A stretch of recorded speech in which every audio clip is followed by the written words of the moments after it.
Il est marqué dans Avutner Mahamar, le premier Mahamar de Pessah. Midat azrizut nitba'ati mikol oved Hashem echol linei avodato. Stam, comme introduction, il faut savoir, hein, le Ramchal, dans Mujahim, ça on l'explique, que chaque fête du calendrier hébraïque, c'est un éclairage qui est cyclique. Ça veut dire que chaque année à la même date, il y a le même éclairage. Et comme dit Rav Dessler, ça ressemble à un moteur de montre derrière lequel il y a une lumière. La lumière, elle est étincelante. Seulement, le moteur de montre, chaque jour à la même heure, il laisse passer le même faisceau lumineux. Qui viachol, on pourrait dire que de la même manière, chaque année, à la même date, il y a un éclairage spécial. Donc déjà pour Pessah, il y a un éclairage qu'on va voir ici. Mais ce qui est beau, ce qui est magnifique, c'est que le but d'une fête, c'est pas que la fête, elle éclaire que quand c'est la fête. Qu'est-ce qui reste après la fête? Alors on va voir qu'on peut apprendre quelque chose pour toute la vie dans les mitzvot en général de la fête de Pessah. Il y a marqué Midat Azrizut, on pourrait dire l'agilité ou le zèle, Nitba'ati mikol aved Hashem, est réclamé de chaque personne qui se dit être serviteur de Dieu, Bechol ilane avodato, dans tous les secteurs du service divin. Ou mikol makom, même si c'est général, il n'en reste pas moins Matzinu Sheikhut Pratit le Midat Azrizut Imavodat Ragapessa. On trouve quand même une singularité particulière qui lie l'Azrizut, le zèle, avec la fête de Pessah. Le verset nous dit au Shmartem et Matzot, il faudra garder les galettes, les matzot. Et là-bas, la Gemara de dire Mikan Shen Mahmisim et Mitzvot. Du fait qu'il est marqué dans la Torah qu'on doit garder les matzot, on dit qu'on ne fait pas monter le hametz des mitzvot. En réalité, le mot que la Gemara utilise, c'est mitzvah abba aliyatra al tahmitzena. Une mitzvah qui vient dans ta main, ne la laisse pas fermenter, mais fais-la tout de suite. Pourquoi? Parce que Béhémet, il y a un parallèle entre le mot mitzvot et le mot matzot, qui s'écrivent dans l'écriture biblique, qui n'est pas ponctuée de la même manière. Mitor dikduk advarim, si on est pointilleux dans ce qui est dit, à nous les médim, nous allons apprendre Hidush Gadol Betuchna Shel Midat Azrizut, une chose extraordinaire dans l'essence de ce qu'est le zèle. Que quoi? Il ne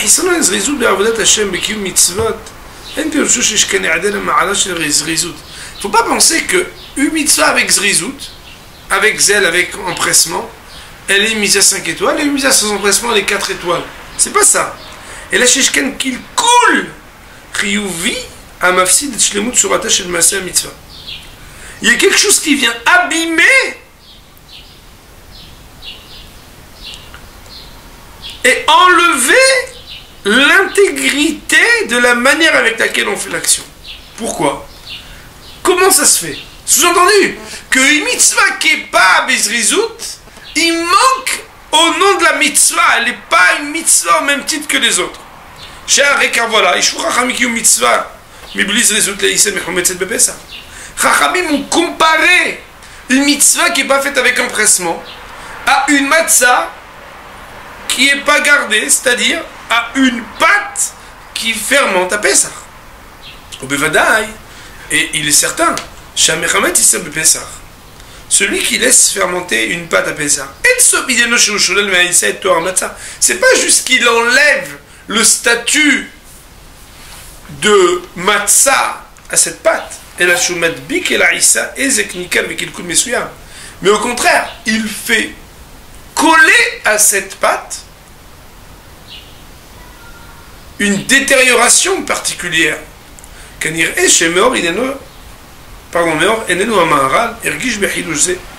bien mettre que ce chidouche là, le Maharal, il semblerait qu'il l'a ressenti. Car le Maharal, quand il explique l'adage de nos sages qui dit que une mitzvah qui vient dans tes mains, ne la laisse pas fermenter. Il dit le Maharal qu'elle aidait à Shiu Izman, car le fait de laisser passer le temps, ou maré chez Amitza ou d'avoir un nouvel Tachat Azval, laisse montrer que la mitzvah est soumise à la temporalité. Ou pogem et mitzvah, et comme ça il abîme la mitzvah. Va nous qui me voir, et c'est exactement comme ce qu'on a expliqué plus haut, les règles plus haut. Que le fait de laisser passer le temps quand il s'agit de servir Dieu, c'est pas juste que tu enlèves un bonus supplémentaire, que si tu le faisais avec agilité, avec rapidité, avec empressement, c'était mieux, et là c'est moins bien. Non. Et là, c'est au contraire, c'est que ici, tu donnes un défaut à l'action de la mitzvah. Comment est-ce que ça se démontre? Ça se démontre dans la mesure où tu laisses la mitzvah tomber dans la dimension du temps. Tu laisses le temps passer sur la mitzvah. Gidram shel dvarim karu. Voilà comment on va définir les choses. Les viet tfissa regila, selon, on va dire, la manière d'appréhender les choses la plus commune, chez le midat azrizut, pour définir c'est quoi le zèle, ou meirut atnoa, chez le korot anefesh ve korot aguf anolet mechamat lachatz zeadchak sharatzon lochetz ala korot alalu lasig et chevso bitkifut. Ça veut dire quoi? C'est quoi le zèle? C'est la rapidité du mouvement de la motivation intérieure ou bien du corps qui vient d'une certaine pression ou d'un, on va dire, quelque chose qui nous pousse à vouloir accéder à ce qu'on veut faire. Donc quand quelqu'un il le fait avec zrizout, c'est quelque chose qui le pousse et tu vois qu'il est en train, vous vous rappelez en France il y avait bonhomme rouge et bonhomme vert, le bonhomme vert il est toujours comme quelqu'un en mouvement. Le type il est là, il court, il avance et il exprime dans son comportement une volonté à faire les choses, ce qu'il veut les faire.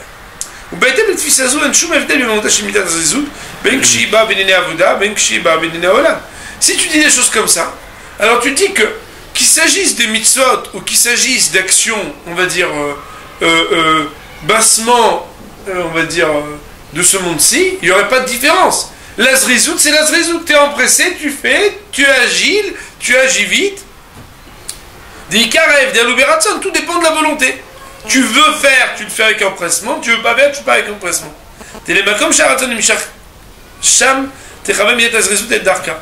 Là où il y a la volonté, alors le zen, il est présent, parce que tu es plus rapide et plus empressé là où tu le veux.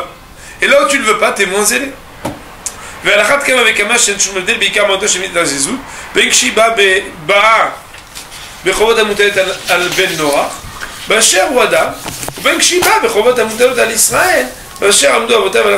Et donc tu diras qu'un juif qui fait ses mitzvot avec empressement, il est exactement comme un non-juif qui fait ses mitzvot avec empressement. C'est-à-dire que n'importe qui est zélé, il est zélé parce qu'il veut accéder à quelque chose, alors il fait avec empressement la chose. Donc un juif il peut être empressé, un goy il peut être empressé, et on va aller jusqu'au bout de dire même un animal il peut être empressé. C'est la vache toute. C'est-à-dire qu'en réalité on pourrait regarder de manière superficielle, pardonnez-moi de dire des choses comme ça, ou en tout cas extérieure, c'est quoi la zrizout? C'est quelqu'un qui court. Alors il dit, le chora il y a un problème, pourquoi? Parce que si on regarde Rachamim, ce qu'ils disent à propos de la zrizout, on va voir que c'est impossible de définir la chose comme ça. Pourquoi? Chez Chanou, parce qu'ils ont enseigné dans le traité de Héroville, il m'a dit la Torah, si la Torah n'avait pas été donnée, Aïnou les Medin Tsniout Mechatul, on aurait appris la Tsniout, la pudeur du chat, fait Gezel Midemala, le vol de la Nemala, de la fourmi, Ve'arayot Miyona, et on va appeler la fidélité de la colombe, De'alecharetz Mitarnegol, et la bienséance du coq. On voit là-bas, bon, Mehmet, c'est une marque qu'il faudrait étudier. C'est une marque qu'il faut étudier. J'ai un rave qui nous a enseigné. Écoutez bien comme c'est beau. Il nous a dit, c'est le Gemara qui dit il malénit na Torah. Si la Torah n'avait pas été donnée, alors on aurait, etc. Pour dire, mais maintenant qu'elle est donnée, on ne peut rien apprendre d'ailleurs que de la Torah. C'est un extraordinaire. Mais non, Aforba des coups là-bas. Il malénit ma Torah. Si ce n'était, si la Torah n'avait pas été donnée, mashma de là, ça veut dire qu'après que la Torah a été donnée, on ne peut rien apprendre d'ailleurs que de la Torah, ça veut dire quelque part. Même si tu peux apprendre des choses à l'extérieur, la vraie définition des choses, elle est où? Elle est que dans la Torah. Et bien, que tout celui qui a eu un tout petit peu un regard sur les choses profanes de la vie, sur les sciences, sur les maasé, la vraie définition des choses, on la trouve dans la Torah, pas ailleurs.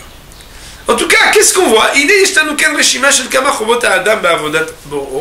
On voit qu'il y a plusieurs vertus et obligations qu'un homme doit avoir vis-à-vis de son créateur,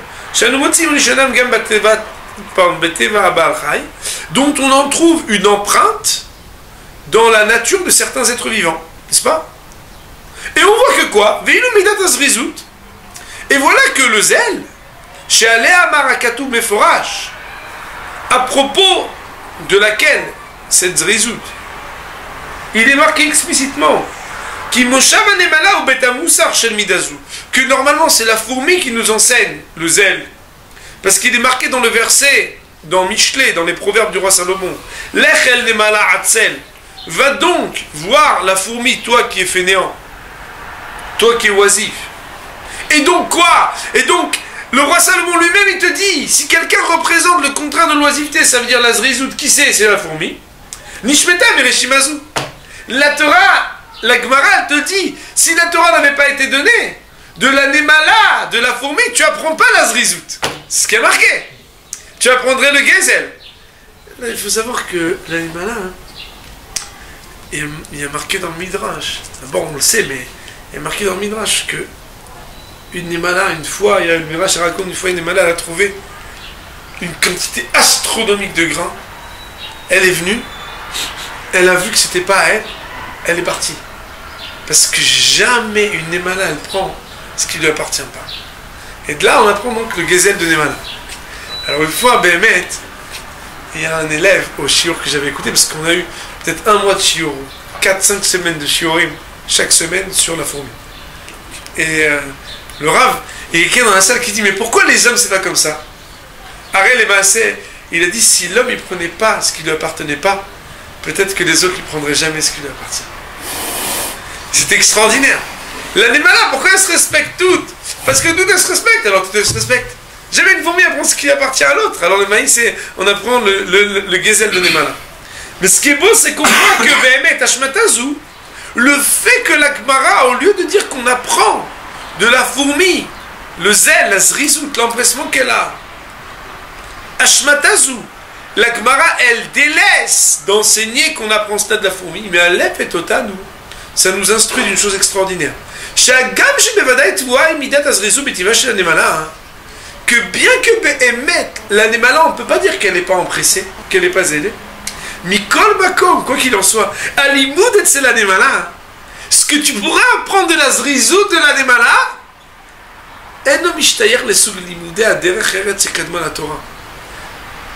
il n'a pas à voir avec ce que la Torah elle veut enseigner de zrizout.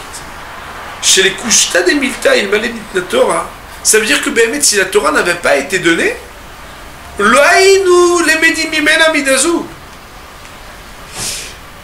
n'aurait pas pu apprendre de la fourmi la zrizout que la Torah elle impose d'avoir.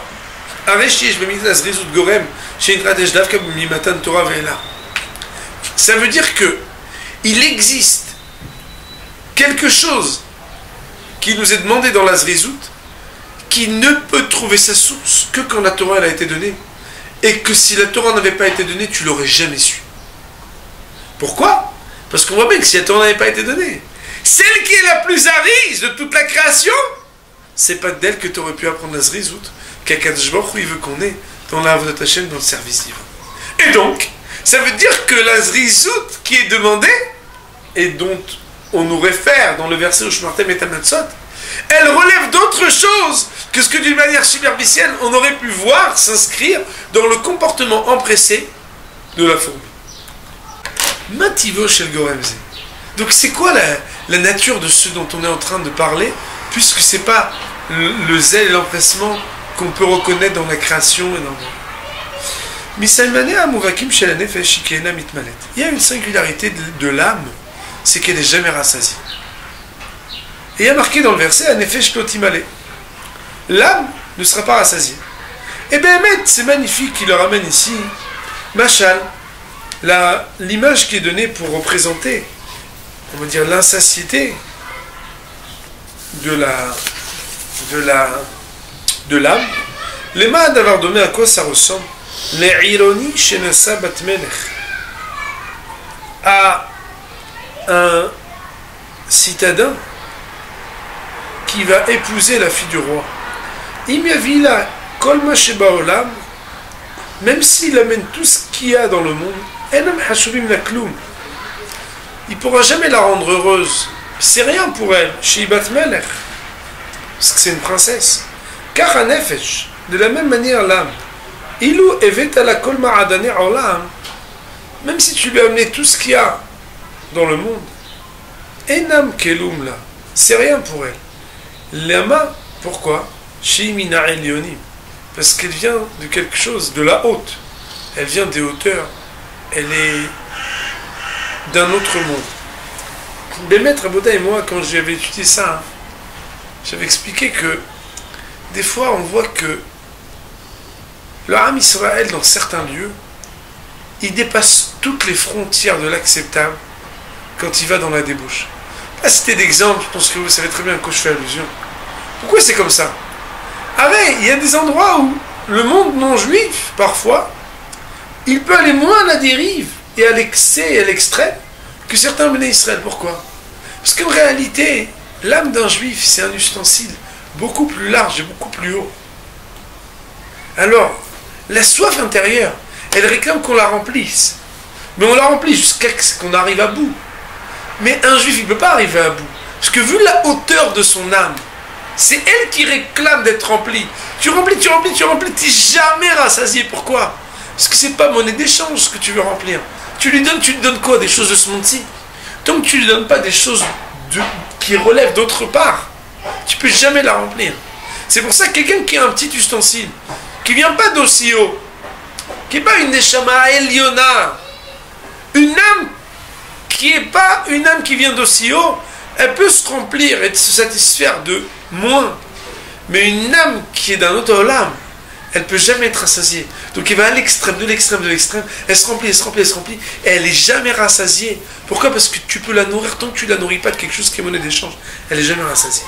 C'est une toute petite parenthèse. Et on sait bien que les princesses ne sont pas toutes les mêmes, Rabotai. Il y a des princesses d'un certain pays, et il y a des princesses d'un autre pays. Comment Shamalchut Adira Yoter, plus le royaume dont elle vient est élevé, alors la non-satiété, elle va grandir, plus on va parler d'un royaume dont elle est la princesse, quand le royaume il est plus haut. De la même manière qu'il en est pour un royaume, la royauté de la principauté de là-bas, elle n'est pas comme la principauté d'ailleurs, et donc tu la rassasieras encore moins qu'eux, de la même manière au niveau des âmes. Raviv Adam, il est marqué que l'homme, il est choyé par Dieu, chez Nivra B'Tselem. Quel que soit l'homme, il a été créé à l'image d'Akadosh Baruch Hu. Vivim Israël. Mais le peuple juif, il a une singularité, une primauté, parce que eux, ils sont appelés Banim. Ça veut dire quoi?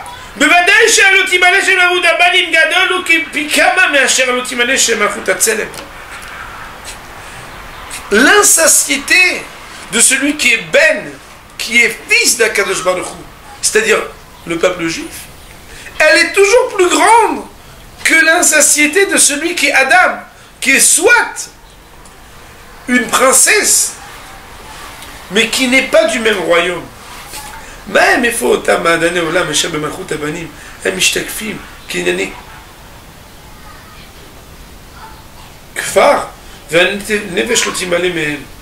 qu'est-ce qu'on peut comparer dans ce monde-ci à ce qui serait proposé par un paysan qui veut offrir et honorer la princesse, et qui ne pourront jamais rassasier, qui de toute façon ne pourront même pas toucher ce qui est réclamé par Behemet, l'âme de l'homme. Et en quoi pourrions-nous voir une différence entre ceux qui pourraient rassasier une âme qui relève du Tselem, c'est-à-dire commune à tous les hommes, et une âme qui relève d'autre chose, qui est Banim la Makom, qui relève du fait d'avoir un lien avec Dieu beaucoup plus élevé, qui est donc l'âme juive. Alors il dit le Rav, Yedouim même dit à gros, le Gaon de Vilna, ses paroles sont connues, Alma Shano Omrim, Baruch She'amar, qui nous explique que dans le Baruch She'amar, qui je vous le rappelle Rabotai, c'est marqué dans Mishnah Brura, le Baruch She'amar, c'est un pétek qui est tombé du ciel. La version du texte de Baruch She'amar, alors il a Pezaïn Tevot, 87 mots qui sont tombés du ciel. C'est mamash une révélation d'Hachem. Dans le Baruch She'amar, il y a marqué Baruch Ose Bereshit. Ça veut dire quoi Baruch Ose Bereshit? Chez l'ifamim abria kula kruya beshem maase Bereshit. Ve l'ifamim anu mashmitim et amida maase. Des fois on dit Bereshit, et des fois on dit maase Bereshit. Ve omrim bistama yotzer Bereshit. Des fois on dit yotzer Bereshit, et des fois on dit Baruch Ose Bereshit. C'est quoi la différence? Quand Abalze Agra, le Gaon de Vilna, a écrit Baruch Omer Veose, quand on dit qu'Akadosh Baruch Hu dit Baruch Omer Veose, Hachem il a parlé et il a fait. À Kavanaï, quand on dit Baruch Omer Veose, on parle de toute la création Kula, Anikret Maase Bereshit, qui s'appelle la création. Veilou Baruch Ose Bereshit, mais quand on dit qu'Hachem il a créé le Bereshit, ça veut pas dire qu'il a créé tout, il a créé le Bereshit. À Kavana les Briat Azman, c'est le fait qu'Hachem il a créé le temps. Chez Gam Azman Ibria Meyuchedet, que Behemet, le temps c'est une création. Ça veut dire quoi? Ça veut dire que dans la tradition, dans la Torah, le temps il a été créé au même titre que les autres créatures ont été créées. Stam, Bemahamar Mousga, je vous fais juste une petite parenthèse. La Gemara elle dit c'est par 10 paroles que le monde il a été créé. 10 paroles, le mot Mahamarot il a été choisi parce qu'il y a marqué Vayomer, Vayomer, Vayomer. Chaque fois qu'il y a marqué Vayomer, Hachem il a créé quelque chose. La Gemara, quand elle compte les Vayomer, elle en trouve que 9. Et elle dit ah mais il n'y en a que 9. Donc c'est pas Asara Mahamarot, a priori c'est 9. La Gemara elle dit non, Bereshit, Nami Mahamaru. Le Bereshit aussi, il est une amira. Pourquoi? Parce qu'avant Bereshit et après Bereshit, il y a la temporalité. La création du temps, elle est dans le mot Bereshit. Dire Bereshit, c'est dire qu'il y a un avant le Bereshit et après le Bereshit. Avant le Bereshit, il n'y a pas un avant temporel. Il n'y a pas de temporalité. La temporalité, c'est une création d'Hachem. Écoutez bien, on va dire comme c'est. Akavana ibriat azman shegam azman ibria miuchedet. Tu bechol zot.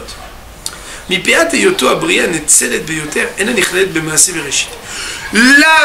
temporalité du fait de la hauteur de là où elle émane, elle ne fait pas partie de la création au même titre que la création. Il y a la création de tout et il y a la création du temps qui, elle, relève d'autre chose. En disant le mot Bereshit, on parle de la temporalité qui a été créée, alors que quand on parle de la création en général, on n'inclut pas dans le fait de parler de la création la temporalité.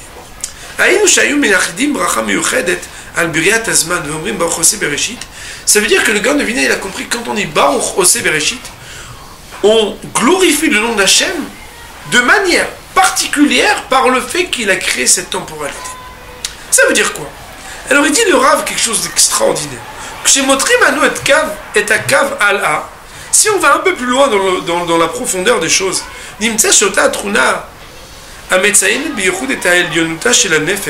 si on réfléchit à la singularité de ce qui fait la suprématie de l'âme juive, alors, en disant qu'elle est tellement élevée qu'elle ne pourra pas être rassasiée, au point que tu pourras lui offrir n'importe quoi de ce monde-ci, elle ne pourra jamais être rassasiée. Ou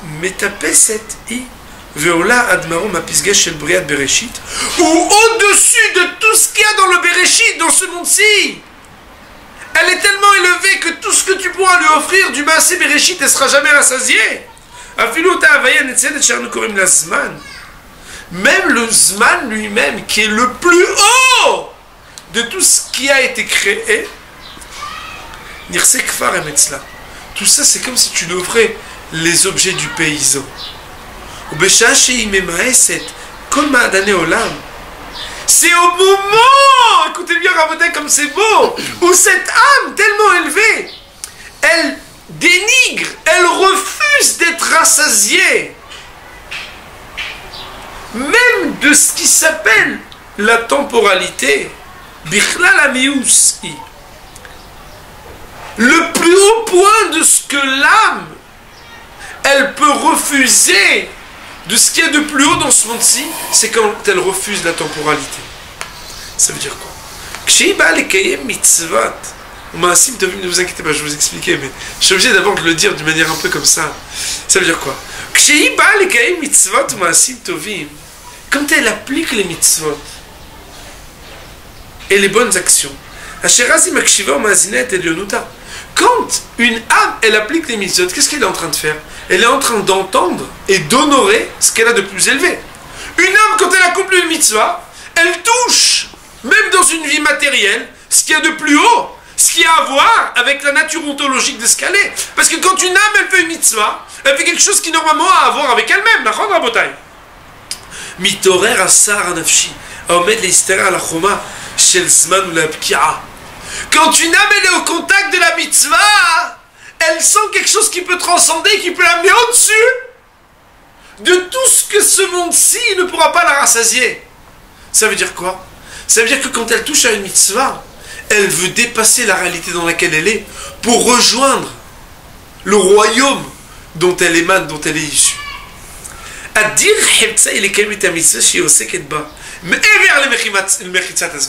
Une âme, quand elle touche une mitzvah, elle aimerait dépasser la dimension du temps.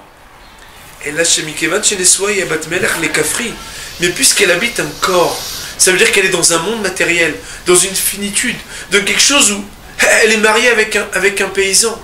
Elle est obligée de rester là. Elle ne peut pas y arriver. Elle est obligée, malgré elle, de vivre dans un monde temporel, de vivre dans un monde qui est défini aussi par un Bereshit. Et comme une conséquence de l'expérience non concluante et non réussie de cette âme, l'ifrot spirtza, de vouloir frayer une brèche pour dépasser le temps, alors on voit que elle s'empresse dans un mouvement be'avodat Hashem, dans le service divin, Asher al-Yada mitmaetet kemot azman, où par ce mouvement-là, elle fait restreindre et réduire au maximum le temps de son accomplissement, et le laps de temps le plus infime nécessaire à la réalisation de cet acte. Beofen, de manière à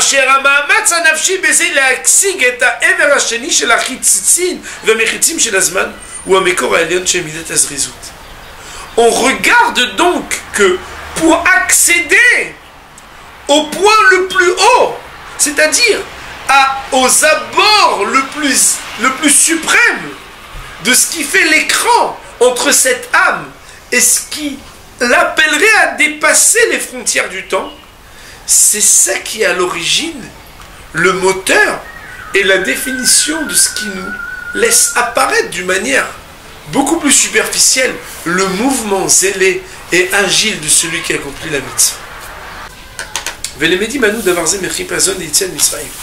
D'où on apprend cette particularité, cette hauteur d'âme, on l'apprend de la sortie d'Égypte.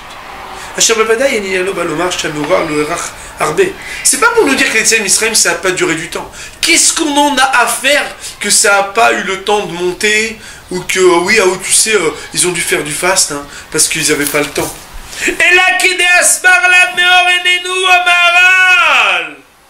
Mais ça vient ici révéler ce que la lumière de nos yeux, le Maharal, a expliqué. Puisque la sortie d'Égypte, c'est le Bereshit du peuple juif. C'est le Bereshit de l'éternité d'Israël. Parce que de la même manière qu'il y a un Bereshit pour la création du monde, de la même manière, il y a un Bereshit pour le peuple juif. C'est la naissance du peuple juif, c'est la création du monde juif, du monde de Knesset Israël. Qui le monde juif, le Netzar Israël, l'éternité d'Israël dépasse la dimension du temps. C'est pour ça que la création de ce qui s'appelle l'éternité d'Israël devait être au-delà de la dimension du temps. Veillez-nous. Et c'est ça que ça signifie. Que la sortie d'Égypte, elle était dans l'empressement.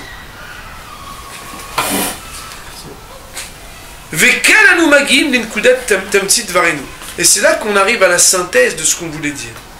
Amoussag Netzar Israël, le concept de l'éternité d'Israël, ça ne veut pas dire juste que le peuple juif est éternel, personne ne pourra l'atteindre. Non!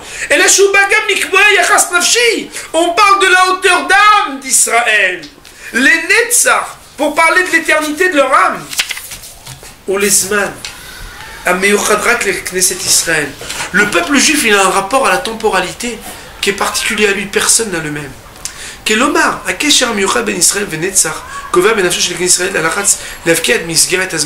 le peuple juif, il est toujours dans un combat éternel à dépasser le temps.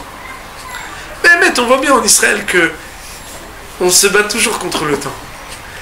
On a toujours l'impression qu'on s'y prend à la dernière minute de vouloir tout faire en un instant et qu'on overbook à chaque instant ce que personne dans le monde n'aurait pu oser vouloir faire en si peu de temps. Mais oui, mitorkar, les midat azrizut be'avodat Hashem, la hauteur d'âme du peuple juif et le fait que sa hauteur d'âme, elle dépasse toute la dimension de ce monde-ci, fait que dans la avodat Hashem, quand on parle de la zrizout, du zèle, on parle de quelque chose qui n'est pas comparable à quoi que ce soit de ce monde-ci.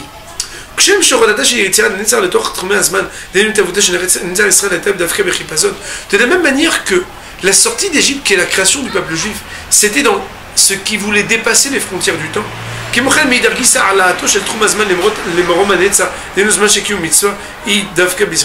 De la même manière, ce qui fait le lien de l'âme juive à Kadosh Baruch Hu a dépassé dans l'application des mitzvot les frontières du temps.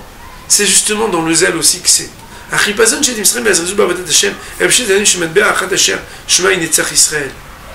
La sortie d'Égypte et l'empressement, la zrizou dans l'accomplissement des mitzvot sont les deux versants, les deux pans de ce qui fait l'éternité d'Israël.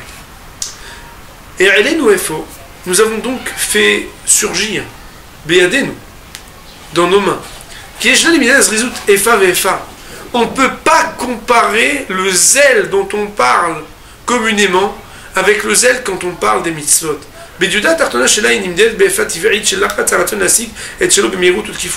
Quand on regarde le versant le plus bas, le basique, l'élémentaire du zèle, on voit juste une rapidité, un élan, parce qu'on est empressé à avoir un mouvement à faire telle et telle chose. Si on regarde ça, on dit bon bah ok, de manière superficielle, artificielle et premier, bah, c'est la même chose. Attends, il est pressé, on est tous pressés, ça va.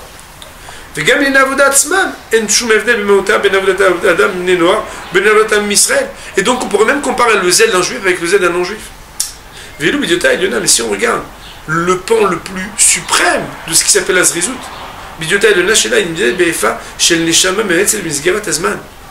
alors que si on regarde son pan le plus suprême, on se rend compte qu'en réalité, c'est le combat de l'âme à dépasser les frontières du temps.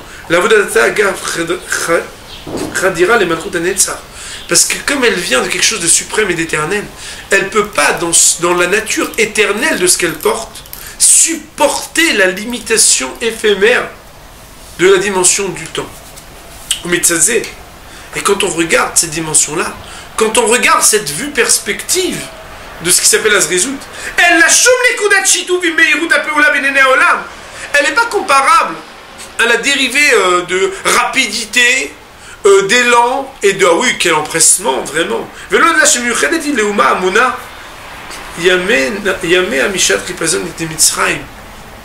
excusez-moi, là je suis mechadeti, Leuma, Amona Yamea Mishat Chipazon de Mitzrayim, et on comprend combien elle est, cette zrizout, ce zèle, est propre au peuple qui compte le temps en fonction de la sortie d'Égypte.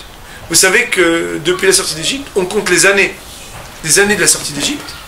Shana Rishona, Berishon la Chodesh. C'est quoi les années bibliques et les mois bibliques? C'est les années par rapport à la sortie d'Égypte, les mois par rapport à la sortie d'Égypte.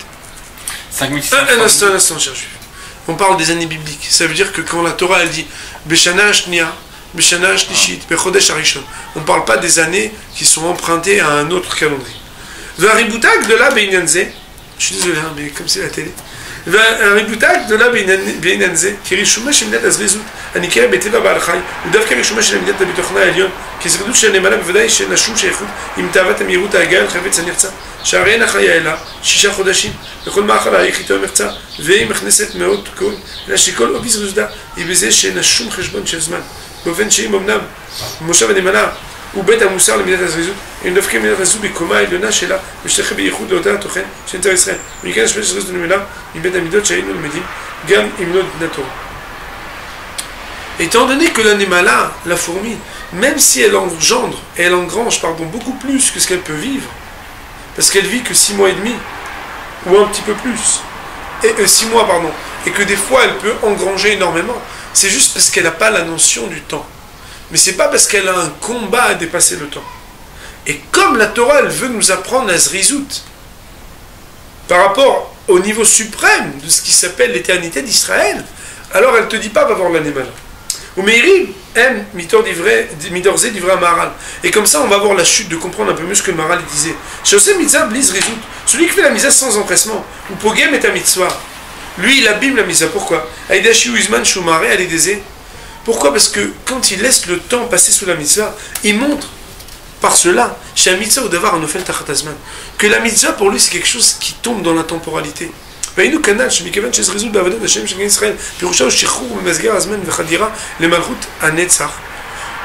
la zrizout, elle est l'expression de ce que l'âme, elle veut dépasser les frontières du temps, vu sa hauteur, alors il en ressort de l'autre côté. Shiou Yazman, que le fait de laisser le temps passer, Be'avodat Hashem, quand on fait le service divin, Pirusho, ça veut dire Oradat ha mitzvah, faire descendre la mitzvah, les tortrum ezman vekvulesha, dans une temporalité qui vient de ce monde-ci.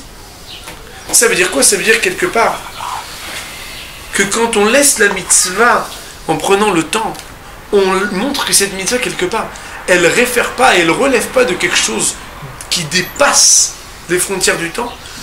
Soit parce que cette action, elle est finie, c'est une action matérielle, soit parce qu'on ne comprend pas assez la hauteur de notre âme, qui voudrait normalement, dans l'accomplissement du mitzvah, dépasser les frontières du tout. Veu inagenu almut, pardon. Veu inagenu almut. Shuto shel mikra almut, al mavet. Haynu le malam inamita. Que je vois est marqué ou inagenu almut. Quand be'emet, on accomplit les mitzvot, et que je vois inagenu, il va nous diriger almut. Almut, on peut traduire de ce verset en décomposant Almut au-dessus de la mort. Daïnou bitrumanetzar, veilou chazal darshu Almut, bezrizout. Alors que Chachamim, ils ont dit que Almut, que modirti betor Almut tofefot, ils ont parlé de la zrizout. Veilou kanal, en réalité c'est exactement la même chose. Des midat anetzar, kshi poleb trumazman, imolida et midat azrizout. Quand l'éternité de l'âme juive, elle agit dans la temporalité, alors, comme elle veut dépasser la temporalité, alors quelque part, c'est quoi la totsa'a? C'est le zèle. Almut, chez les filles pshuto ineno nitzriut, ve almut, chez les filles midrasho ineno zrizout, em shtet zadim shemet be'achat. On peut considérer et comprendre de deux manières ce qui, d'une part, peut être considéré comme le dépassement de la mort, et de l'autre part, comme conséquence de ça, la zrizout. Je terminerai en vous disant en bataille que entre le chametz et la matzah, même les tzaddik sont des lettres communes à chametz et à matzah. Matzah, chametz. La différence entre chametz et matzah, c'est la différence entre le chet et le he. Le chet et le he, la différence c'est un trait de plume. C'est la chose la plus petite qui existe dans l'écriture. Het et he. C'est quoi? C'est le temps. Entre le chametz et la matzah, la seule chose qui fait la différence c'est le temps. Tu laisses un peu le temps passer, tu le laisses agir, Tu laisses tomber la matzah dans la temporalité, et ça devient exactement le contraire de la matzah, ça devient le chametz. Ça veut dire, Moraï Verabotai, que quelque part, il est impensable de considérer la hauteur de notre âme juive quand elle touche une mitzvah et de ne pas accomplir la mitzvah dans un zèle et dans une zrizout extraordinaire. On sait que la grande question du Maharal, qui pose à plusieurs endroits, c'est comment on peut faire des actions matérielles qui ont un effet spirituel. Qu'est-ce que c'est que ça, Rabotai? C'est une action matérielle, Madaot c'est misé. Quand tu mets des lanières de cuir, c'est quoi? En réalité, il n'y a dans la mitzvah quelque chose de spirituel que dans ce que toi tu en entends, le lien que tu peux en avoir par cette action avec quelque chose de beaucoup plus élevé. Entendons combien une princesse habite notre corps dans le monde tellement fini et tellement éphémère dans lequel nous vivons, pour comprendre combien elle n'est pas satiable, pour comprendre combien elle doit avoir faim de dépasser dans l'accomplissement de ce qui est éternel la dimension du temps. La zrizout de l'accomplissement d'une mitzvah n'a rien à voir, Moraï Verabotai, avec la zrizout de l'empressement dans le travail. Pourquoi? Parce que dans le travail, on fait vite pour faire plus, pour avoir un rapport intéressant.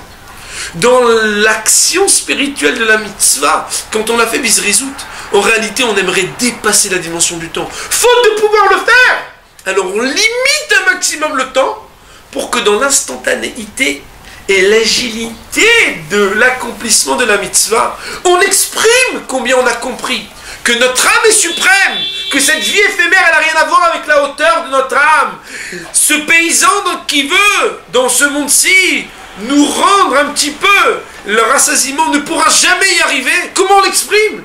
Parce qu'au moment où une mitzvah se présente, on est là à se dire « Aïe, combien j'ai envie d'accomplir cette mitzvah! Aïe, combien j'ai voulu dépasser la dimension du temps pour montrer sur le plan personnel, mais aussi sur le plan du Ham Israël tout entier quand il accomplit les mitzvot, la nitzriout, l'éternité du Ham Israël, qui dépasse les frontières du temps, qui dépasse les frontières de la mort, qui a compris combien la neshama et la mitzvah sont liées à Kadosh Baruch.